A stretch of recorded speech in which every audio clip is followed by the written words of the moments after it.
Hello, and welcome to another teaching from 2536.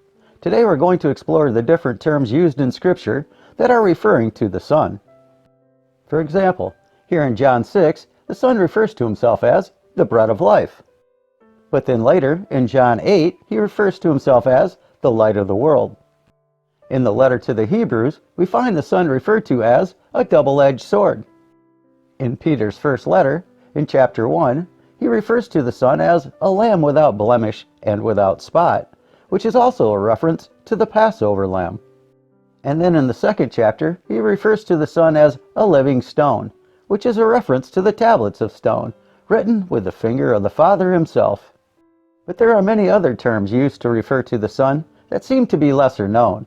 They're lesser known because they come from the Old Testament. For example, here in Deuteronomy 4, we see the Son referred to as the fiery law, the Father's covenant, the Ten Commandments, which explains why Peter referred to the Son as a living stone.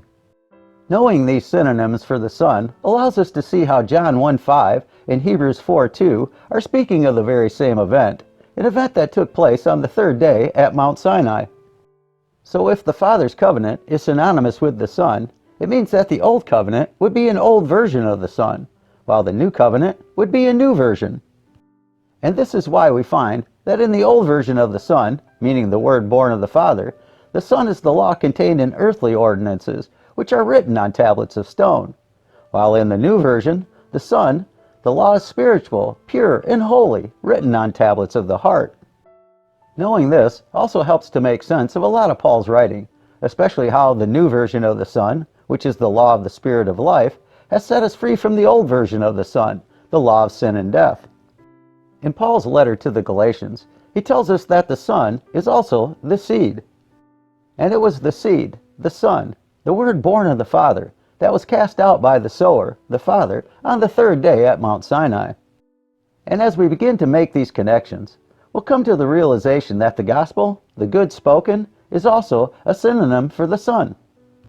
We'll see how on the third day at Mount Sinai, the children of Israel were tested when the Father gave them the gospel message, that if they hear and obey His word, they would be for Him a holy nation and a kingdom of priests. But the people failed the test. When they heard the word that came from the Father, the gospel, the good spoken, they rejected it and demanded a different gospel, the word that came from Moses. The Father gave in to the desires of their heart and gave them a different gospel, but as Paul rightly understood, this was not another.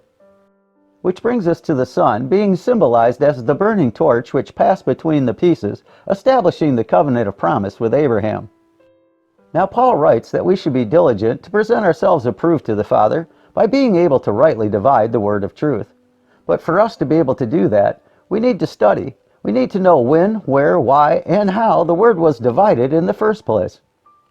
We need to understand that on the third day at Mount Sinai, when the children of Israel transgressed the word born of the Father, it caused the Father's word to be cut in two, according to the promise. Now it seems everyone has their own take on what the Son meant when He said that He didn't come to destroy the law, but to fulfill it. But did you know that the Son explained exactly what He meant by this on the road to Emmaus? We invite you to check out our teaching entitled The Road to Emmaus, where we explore this in great detail. But here's the thing. Once we come to the understanding that the Son is the law, we'll see how sin is a transgression against the Son, which is why the enemy has been a transgressor from the beginning. Yes, there are a lot of synonyms for the Son, but knowing them will really help to clear up a lot of confusion, especially when it comes to Paul's writings.